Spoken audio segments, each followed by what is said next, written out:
विद्यार्थियों का SV children academy Rawla मंडी के ऑनलाइन प्लेटफॉर्म पर स्वागत है। कक्षा 10 और बात करें विषय सामाजिक विज्ञान की, और सामाजिक विज्ञान में तीसरा अध्याय चल रहा है अंग्रेजों का प्रतिकार और संघर्ष। उसमें हमने कल क्या पढ़ा था कि 1857 की क्रांति और पंजाब का कैसे विलय किया अंग्रेजों ने, वो बात की थी। उससे पहले मराठा मैसूर, तो आपकी सारी बातें याद होगी। आज हम बात करते हैं जनजातीय आंदोलन। कौन से? जनजातीय आंदोलन के बारे में चर्चा करते हैं। तो देखिए, हमने पढ़ा 23 जून 1757 को प्लासी के युद्ध के बाद ईस्ट इंडिया कंपनी ने बंगाल पर अपना नियंत्रण स्थापित कर लिया। ये पढ़ा था, याद रहेगा आपको। 23 जून 1757 प्लासी का युद्ध किस किस के बीच? बंगाल के नवाब और उसके अलावा अंग्रेजों के बीच हुआ था, जिसमें अंग्रेज जीत गए। 1764 में बक्सर का युद्ध पढ़ा था हमने। बक्सर का युद्ध पढ़ा था ना, किसके बीच? अंग्रेजों और मीर कासिम के बीच हुआ, जाफर के बीच। के बाद ईस्ट इंडिया कंपनी के भारत को अंग्रेजी उपनिवेश में बदलने की प्रक्रिया प्रारंभ। उपनिवेश क्या होता है? जब जैसे अंग्रेजों ने भारत पर कब्जा करने की कोशिश कर ली, कब्जा किया था और भारत के सारे जितने संसाधन थे अपने हाथ में ले लिए। जब कोई एक देश दूसरे देश पर अधिकार करता है और उसके संसाधन यानी उसकी वस्तुओं का प्रयोग करता है, वो उस देश का उपनिवेश होता है। इस उपनिवेशीकरण की प्रक्रिया ने ही जन विद्रोहों को जन्म दिया, जिनमें जनजातीय आंदोलन भी है। जनजातीय आंदोलन का कारण जनजातीय लोगों द्वारा अपनी स्वतंत्रता के खो जाने, स्वशासन में विदेशी हस्तक्षेप, प्रशासनिक परिवर्तनों का होना, अत्यधिक करों की मांग, अर्थव्यवस्था का भंग होना आदि माना जाता है। यानी आदिवासियों का काम था पेड़ पौधे काटना, जंगलों में कंदमूल वगैरह फल वगैरह काट के लकड़ियों को काट कर बेचना और आसान सी ज़िंदगी करना, और पढ़ने लिखने का उनका सिस्टम नहीं था। अंग्रेज़ों ने क्या किया? ईसाई धर्म में परिवर्तन करने का काम किया, जंगलों पर अधिकार कर लिया। इसके अलावा अंग्रेजी शिक्षा देनी चाहिए, अपने धर्म के नाम पर भ्रष्टाचार फैलाने, तो इससे जनजातीय क्या होते हैं? उग्र हो जाते हैं। अभी आपने 2 दिन हो गया अखबार में पढ़ा होगा, डूंगरपुर उदयपुर के अंदर अभी आगजनी हुई थी, अखबार में पढ़ा था क्या? कुछ शिक्षक भर्ती को लेकर हुआ था। वो जनजाति लोग है, देखो कितना उपद्रव मचाते हैं। बहुत अपने अधिकारों के खिलाफ अगर उनको कोई छेड़ करता है तो वो उग्र हो जाते हैं। तो इस प्रकार ये जनजातीय आंदोलन हुए। जनजातीय यानी जंगलों में रहते हैं, जिनको आज हम एसटी कहते हैं। मीणा, भील, संथाल, कोल, गोंड, ये सारी जातियाँ कौन सी हैं? जनजाति। हम देख लें। सबसे पहले बात करें बंगाल और पूर्वी भारत में जनजातीय विद्रोह हुआ। सन्यासी विद्रोह यानी सन्यासियों के द्वारा विद्रोह किया गया। बंगाल पर अंग्रेजी राज्य स्थापित होने के बाद 1769-70 में भीषण अकाल पड़ गया, बहुत भयंकर काल पड़ा। उधर कंपनी के पदाधिकारियों ने भी कठोरता के साथ कर वसूले। सन्यासी कृषि करने के साथ साथ धार्मिक यात्राएं भी नियमित करते थे। तीर्थ स्थानों पर आने जाने पर प्रतिबंध लगाने से सन्यासी लोग नाराज हो गए। अब लोग धार्मिक प्रवृत्ति के होते हैं, अपने धार्मिक स्थल पर जाते थे, लेकिन अंग्रेजों ने इस पर क्या लगा दिया? प्रतिबंध लगा दिया। इन सन्यासियों की अन्याय के विरुद्ध लड़ने की परंपरा भी रही थी और उन्हें जनता के साथ मिलकर कंपनी की कोठियों और कोसों पर आक्रमण कर लिया, क्योंकि तीर कमान भाले का प्रयोग करते थे। तो इन्होंने क्या है, अंग्रेजों की जो कोठियाँ थी, कोस यानी जहाँ धन रखा होता था, कर वगैरह अनाज वगैरह, उस पर आक्रमण कर दी, लूट दिया। ये लोग कंपनी के सैनिकों के विरुद्ध बहुत वीरता से लड़े, लेकिन वारेन हेस्टिंगटन एक लंबे अभियान के बाद इस विद्रोह को दबा दिया, जिसका उल्लेख बंकिम चंद्र चटर्जी के उपन्यास आनंद मठ में मिलता है। बंकिम चंद्र चटर्जी को जानते हो ना, जिन्होंने क्या लिखा था? वंदे मातरम राष्ट्रीय गीत लिखा था, और इनका उपन्यास है आनंद मठ। उसमें इस सन्यासी विद्रोह की जानकारी मिलती है। फिर एक जनजातीय आंदोलन हुआ, कोल विद्रोह। अंग्रेजी प्रशासनिक जटिलताओं मतलब उनके कानून इस तरह के बना दिए गए थे। कठोर भूमि कर यानी 100 में से 80 रुपये अंग्रेजों को देने पड़ते थे, ऐसा भूमि कर लगा दिया। स्थानीय शासक वर्गों के अपेक्षापूर्ण व्यवहार, और वहाँ पे जो ठिकानेदार होते थे उनका भी व्यवहार अच्छा नहीं था, जिस शोषण को जन्म दिया उसके खिलाफ कोल जनजाति ने विद्रोह किया। ये देखो, ऐसी जनजाति ऐसे करती है ये, ठीक है। मतलब बस थोड़ा सा अंग ढकते हैं और तीर वगैरह कमान वगैरह इससे, ये देखो ये अंग्रेज है। तो यह विद्रोह तब अधिक बढ़ गया जब 1831 ईस्वी में उनकी भूमि उनके मुख्य मुंडों से छीनकर, मुंडो जनजाति है, ठीक है, जैसे अपनी गोत्र होती है ना, वैसे मुंडा छीनकर बाहरी लोगों को दे दी गई। इस विद्रोह में हिंसक व्यापक स्तर पर हुआ। यह विद्रोह रांची झारखंड में आई है, यानी कोल विद्रोह का पूछे तो झारखंड में। सिंहभूमि, हजारीबाग, पलामाऊ और मानभूमि के पश्चिम क्षेत्रों में फैल गए। ये सारे क्षेत्र कहाँ पे है? झारखंड में। एक दीर्घकालीन और विस्तृत सैन्य अभियान के पश्चात यह शांति स्थापित हो सकी। कलकत्ता स्थित काउंसिल के अध्यक्ष मैटकॉप ने यह स्वीकार किया कि इस विद्रोह में अंग्रेज विरोधी भावना बहुत स्पष्ट थी। तीसरा आता है संथाल विद्रोह। 1855-56 ईस्वी के बीच शुरू होने वाला संथाल विद्रोह अंग्रेजी शासन के खिलाफ महत्वपूर्ण जन विद्रोह था। इसमें नेतृत्व और संगठन को एक सुव्यवस्थित स्तर पर देखा जा सकता है। यह विद्रोह वीरभूमि, बांकुरा, सिंहभूमि, हजारीबाग, भागलपुर और मुंगेर के इलाकों में फैला हुआ था। ये सारे कहाँ पे है? झारखंड और बिहार में है। इस विद्रोह का कारण, पहले झारखंड आपको पता है सन 2000 में झारखंड ना बिहार से अलग होकर राज्य बना था, पहले बिहार के साथ ही था। कौन है? झारखंड। इस विद्रोह का कारण संथाल लोगों पर भूमि के अधिकारियों द्वारा दुर्व्यवहार किया जाना, पुलिस का दमन और जमींदारों और साहूकारों द्वारा जबरदस्ती वसूली किया जाना था। इस विद्रोह का नेतृत्व दो भाई सिंधु और कान्हू द्वारा किया गया। इस विद्रोह का नेतृत्व किसने किया? एक तो सिंधु था और एक कान्हू। इन्होंने कंपनी के शासन का अंत करने की घोषणा की। कंपनी यानी ईस्ट इंडिया कंपनी को समाप्त करना है और अपने आप को स्वतंत्र घोषित कर दिया। विस्तृत सैन्य कार्रवाई के पश्चात 1856 ईस्वी में स्थिति नियंत्रण में आई और सरकार को स्वतंत्र पृथक संथाल परगना क्या बना पड़ा। भील विद्रोह, भील जानते हो ना, हमारे राजस्थान के उदयपुर में भी है। आगे हम पाठ भी पढ़ेंगे, भीलों के बारे में कुछ चीजें भी पढ़ेंगे। भील जनजाति पश्चिम तट के खानदेश नामक इलाके में रहती थी। पश्चिम तट 1812 से 19 तक इन लोगों ने अपने नए स्वामी अंग्रेजों के विरुद्ध विद्रोह कर दिया। कंपनी अधिकारियों का मानना था कि इस विद्रोह को पेशवा बाजीराव द्वितीय और उसके प्रतिनिधि त्रिकम्पकजी दांगलिया ने प्रोत्साहित किया। वास्तविक कारण कृषि संबंधी कष्ट और नई सरकार से भय था।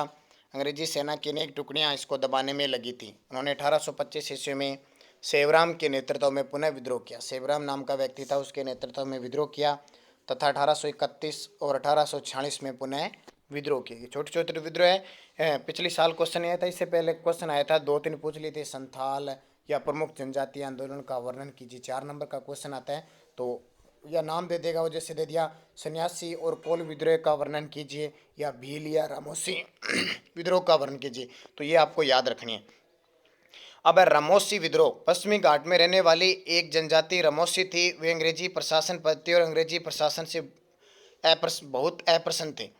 1822 में उन्होंने सरदार चित्तर सिंह ने विद्रोह कर दिया। उनका सरदार कौन था? चित्तर सिंह। उसने विद्रोह कर दिया तथा सतारा के आसपास, सतारा कहाँ पे? महाराष्ट्र में, आसपास के प्रदेश लूट लिए।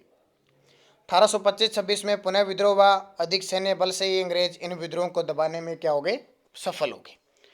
अब आता है क्रांतिकारी संगठनों का स्वतंत्रता संघर्ष में योगदान। क्रांतिकारी कौन कौन से? नाम सुनते हो ना, भगत सिंह, वीर सावरकर, बड़े बड़े नाम, यहाँ पे प्रमुख नाम पढ़ेंगे अपने। भारत के लोगों ने कभी हृदय से अंग्रेजी दासता को स्वीकार नहीं किया।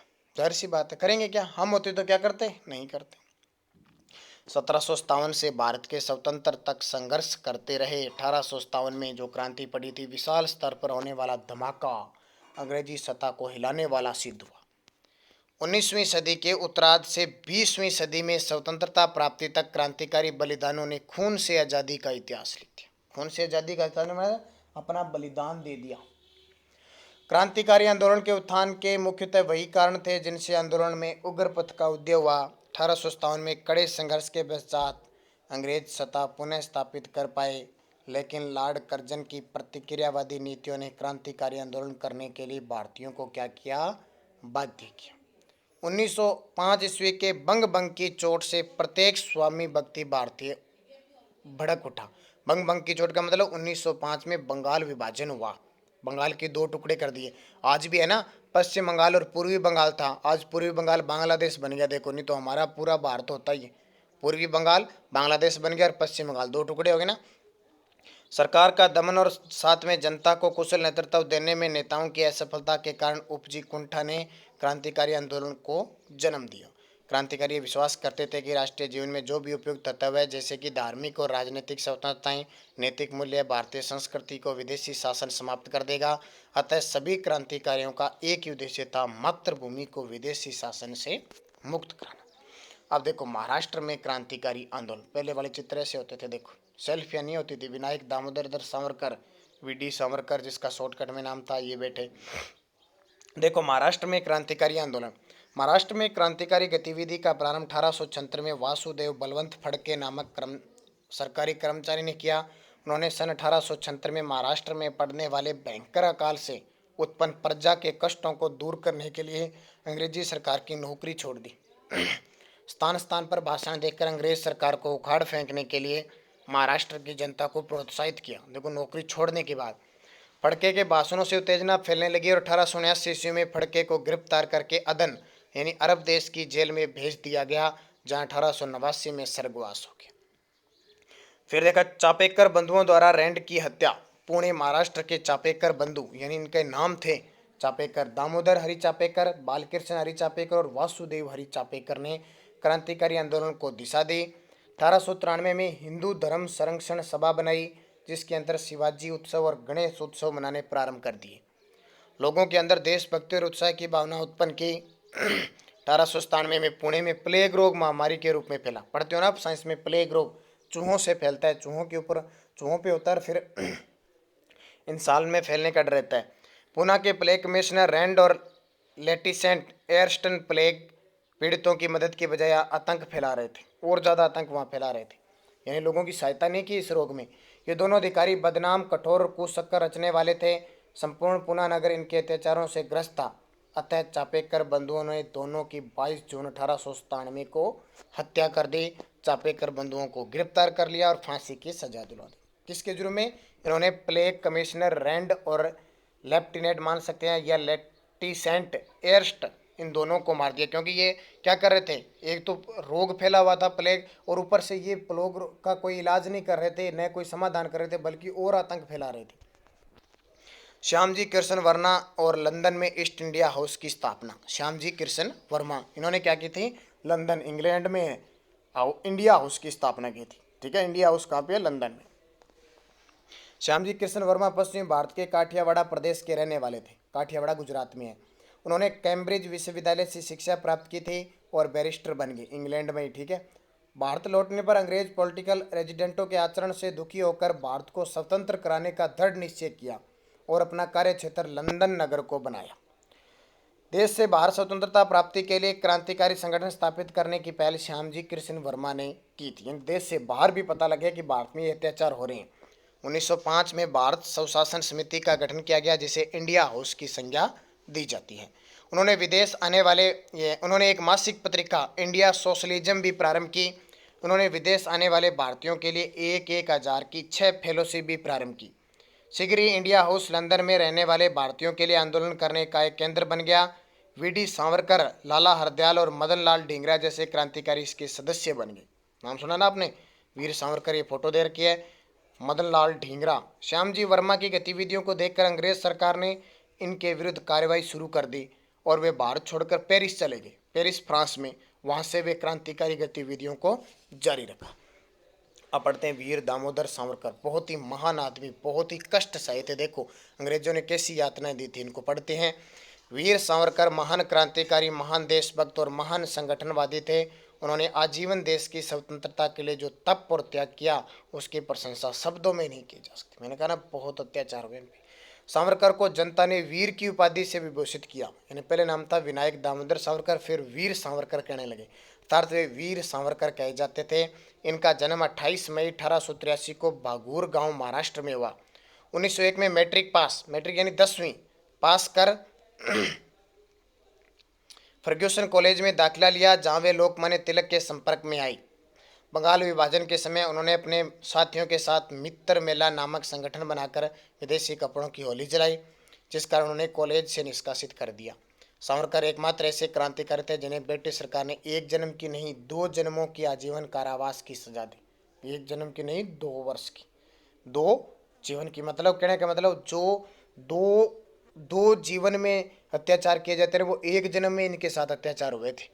ठीक है, कहने का मतलब ये है कि जहां मान लो 1 जन्म में 10 कोड़े पड़ते थे ना, और 2 जन्म में 20 कोड़े पड़ते थे, उनको 1 जन्म में 20 कोड़े पड़ते थे। यानी ऐसा कहा जाता है, जब सजा दो दो जीवन काल की, एक जीवन काल में सजा दिलाई तो वो एक जन्म की नहीं, दो जीवन की होती है। उनकी पुस्तक the Indian war of independence प्रकाशन से पूर्वी ब्रिटिश सरकार ने जब्त कर ली। यह पुस्तक गुप्त रूप से विभिन्न शीर्षकों के नाम से भारत पहुंची।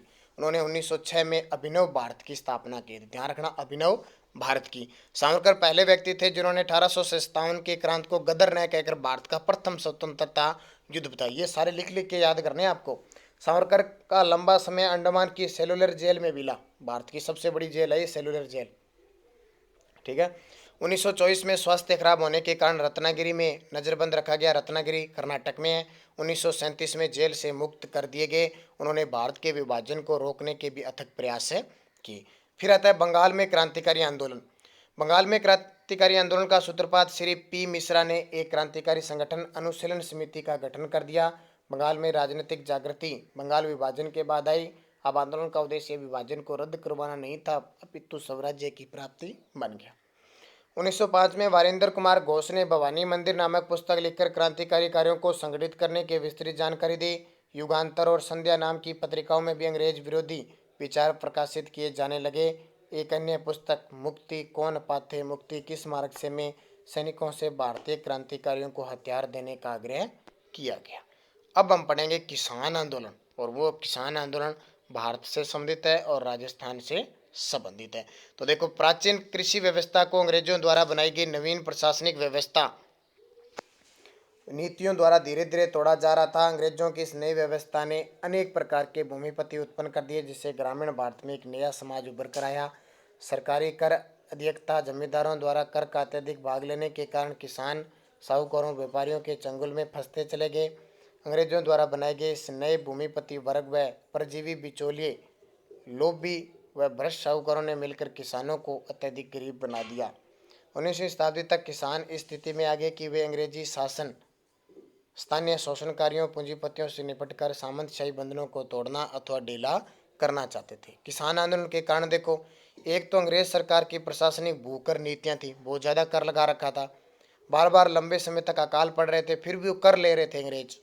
किसानों से जमींदारों सामंतों द्वारा अत्यधिक कर वसूलना, यानी किसानों से अंग्रेजों के नीचे जमींदार लगाए थे ठिकानेदार, वो बहुत ज़्यादा कर लेते थे। यानी 100 में से 80 रुपये लेते थे ना ठिकानेदार, तो आगे सरकार को 40 रुपये देते थे। व्यापारियों साहूकारों द्वारा चंगुल में फंसाकर झूठे दस्तावेज तैयार करना। अब हम पढ़ेंगे प्रमुख किसान आंदोलन, तो इनके बारे में हम अगले वीडियो में बढ़िया तरीके से पढ़ेंगे।